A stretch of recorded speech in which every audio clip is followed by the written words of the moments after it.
So I'm going to turn this over to the second presenter, Sarah, and the audio is going to be coming from there, so move if you have any trouble here.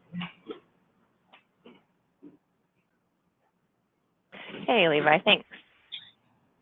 I really liked what you said, Levi, about artists wanting to reach people who appreciate their work. Seems pretty obvious, but nobody wants to throw their work pearls before swine, I guess. And I see myself as creating the audience, the people who appreciate this work, by building some requirements into the participation of the challenge. So I'm going to assume most of you do not know what the Are You Book Enough challenge is. It is a challenge that I started in January of 2017. So it's been going for 3 years now. And every month I post a theme, whatever theme I feel like. In the beginning, it was just, whatever random word I felt like the first day of the month. Now I plan it a year in advance. But I'll post a theme like light or darkness or grief or nature. Pet store was one of our themes. Hardware store was another of our themes. And the task is to take that month and make a book inspired by that theme in whatever way you feel like.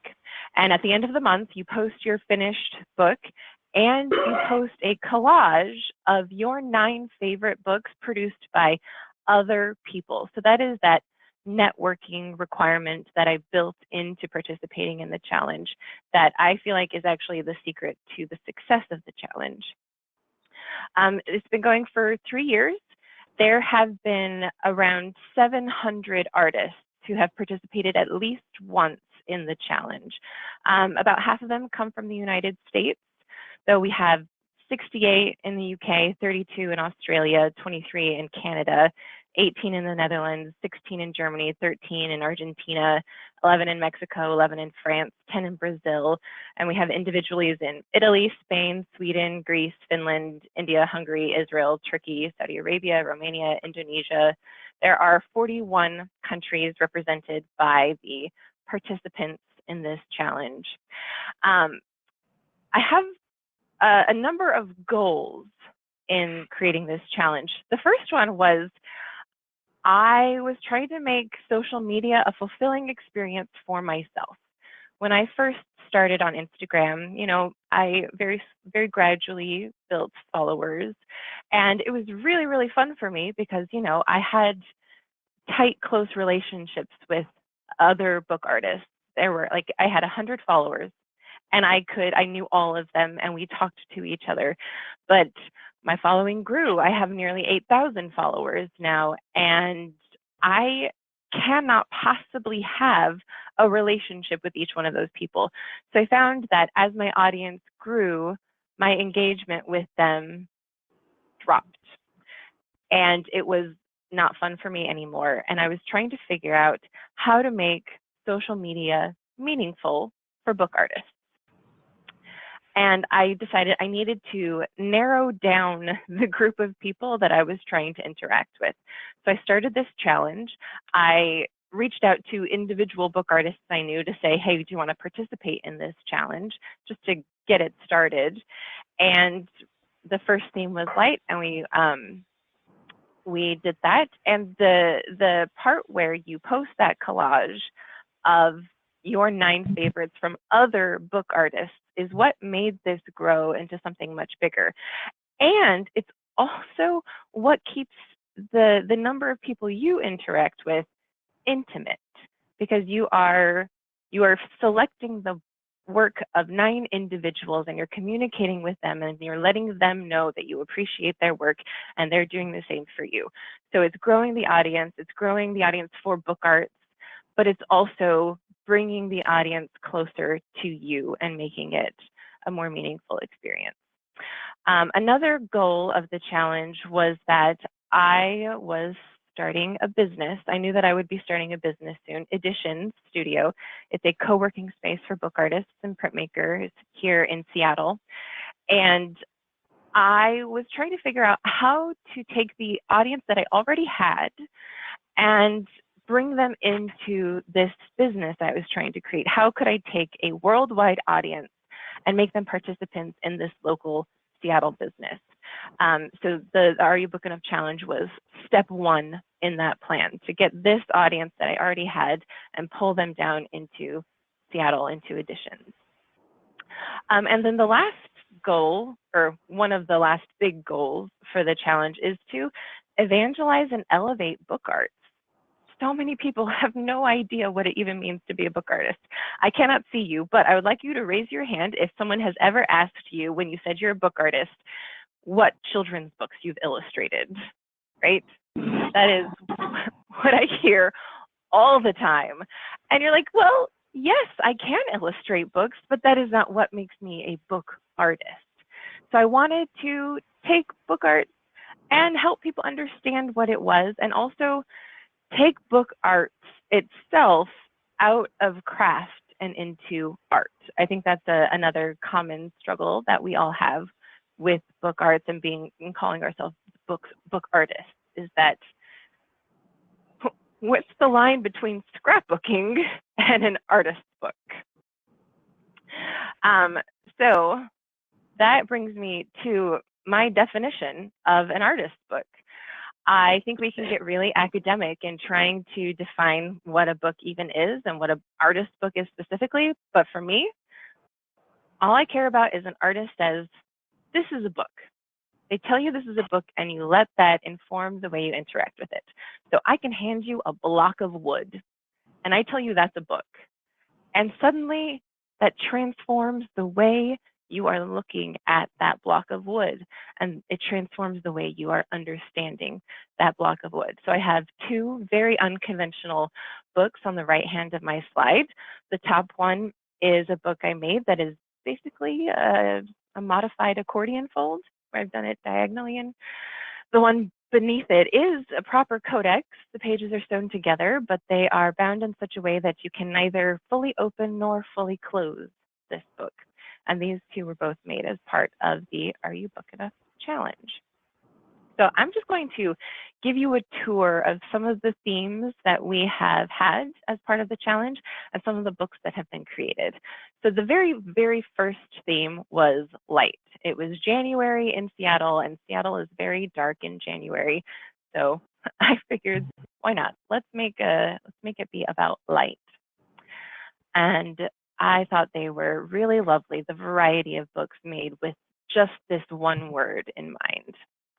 And this right here is the book that I made. And this video is silent until the very end.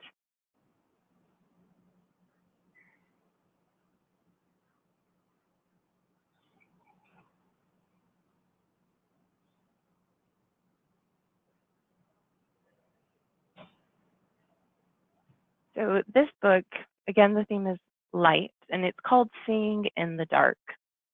And the idea here was that I wanted to make a book that interacted with light in some way.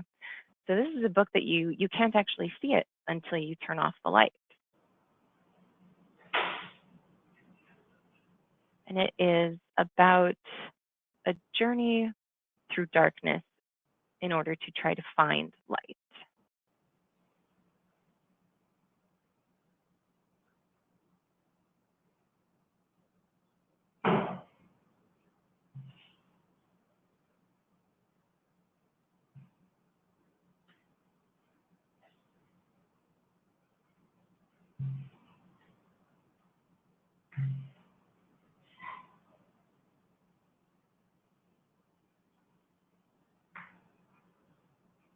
You can see that the binding I developed here allows for very stiff pages to move very freely. So it's a modified stub binding that I used. And this last page here is contains the only words. It says, walk to the edge of the light and take 2 more steps. The next theme was peace. And we've got, this is Kaija Rantakari from Finland. Her work continues to be consistently polished and poetic and just really, really lovely. She's one of my favorite book artists, and she's also one of the most consistent participants in this challenge. And this is another by the same artist, Kaya. The theme here was time. Also time. And this one was nature walk, and we got a lot more concrete with this one. A lot of people just collaged leaves and various nature elements. I really, really loved this box.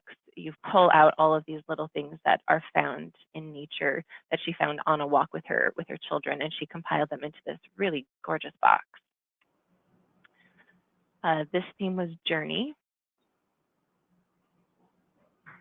Also journey. This one reminds me a lot of Julie Chen's work. Her name is Kristen. She's Scroll and Ink on Instagram. And here we have darkness. One side, we've got a broadside, which I feel does fall into the umbrella of book arts. And on the other side, we have this sort of accordion origami structure from Tarlan Hendayani in Indonesia. And she's also another of the most consistent participants in the challenge. And her work is also consistently very, very thoughtful and beautiful. Still darkness. And also darkness. The one on the left illustrates an eclipse and the circumstances needed to make an eclipse. And the one on the right is actually a lightning bug, and those wings lift like the covers of the book to expose the text for this one.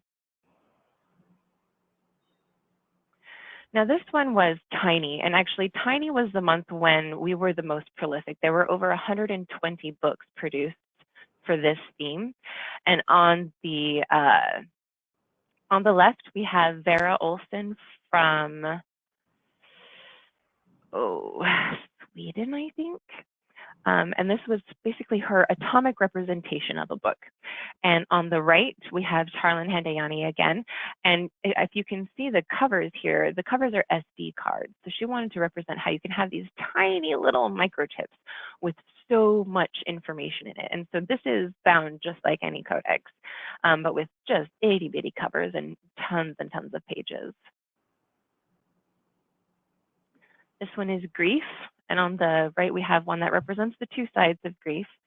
And on the left is one that I made that the text for this one goes through the pages like a worm through an apple, and it says around and around and around. This cage is mostly air.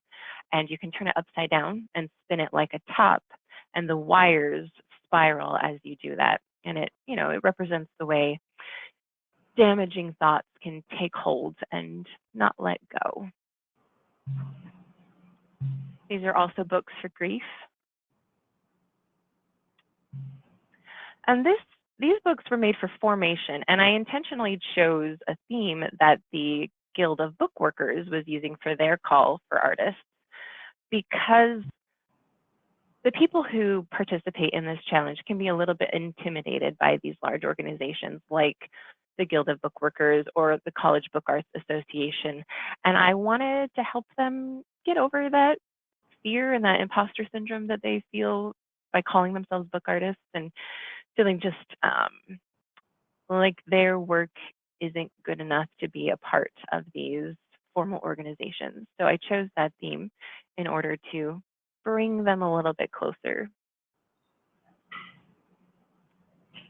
This is again formation, and this is a paper maker who participated in the challenge. This is mapped. A lot of the books that are produced focus on the craft and the structure of the book. I really love how on the right, this one was printed in just a really gorgeous way. And these are actually outlines of rivers that are significant to this artist. This is again mapped. Also mapped. This one was beautiful because we've got a scroll in the center and two kaleidoscopes on either side.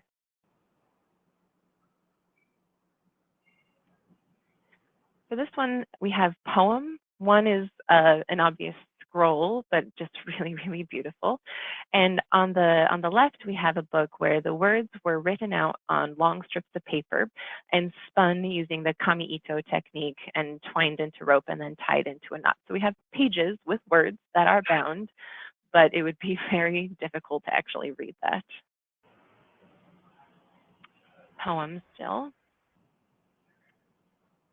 This one was boxed in, and I thought the flat pack artist books was particularly genius. This one is Listen. The one on the left is Garbage from the Beach, and it's a letter from the sea on taking care of the planet. And the other one is a musical instrument by Javier Alvarez in Spain. And he's another very consistent participant who puts a lot of thought into the concepts behind his work. These are also Listen. We have handwritten books as well as printed books. And Listen. The one on the left here is the sound wave printed out on fabric. This one is Treasure. The one on the left here is also by Javier Alvarez, and he used his grandmother's lace making tools and incorporated them into this book. And then the one on the right, I am blanking on her name, but I thought that this was also a brilliant book for this month.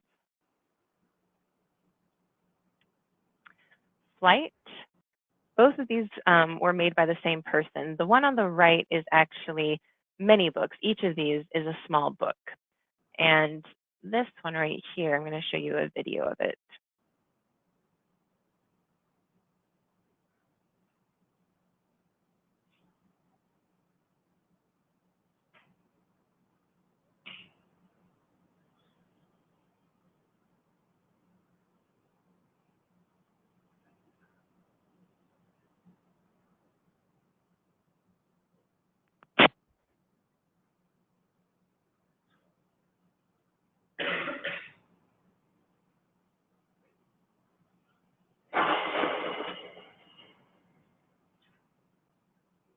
All right, I'm going to go quickly through the rest of these. If you ever want to see lots of really beautiful artist books, you can go to #AreYouBookEnough on Instagram. But I want to make sure that I get to the end of these slides before I run out of time.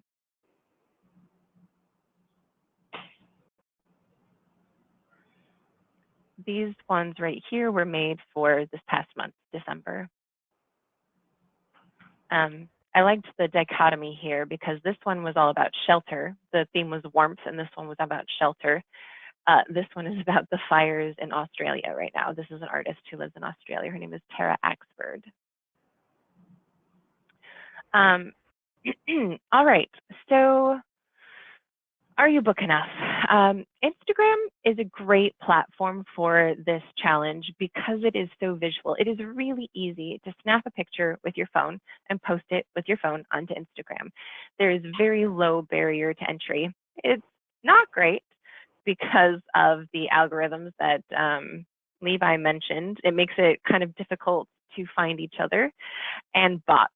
Bots are terrible. In fact, I've actually had to start using a second hashtag for the challenge because the hashtag #AreYouBookEnough was being used by tons of people who were not even associated with the challenge and had no idea what it was about. So now it's #AreYouBookEnough _theme, whatever the theme is for the month, plus that original hashtag. And I feel like you can get into the pit of thinking that likes and followers are what it is about on social media, when in fact it is not.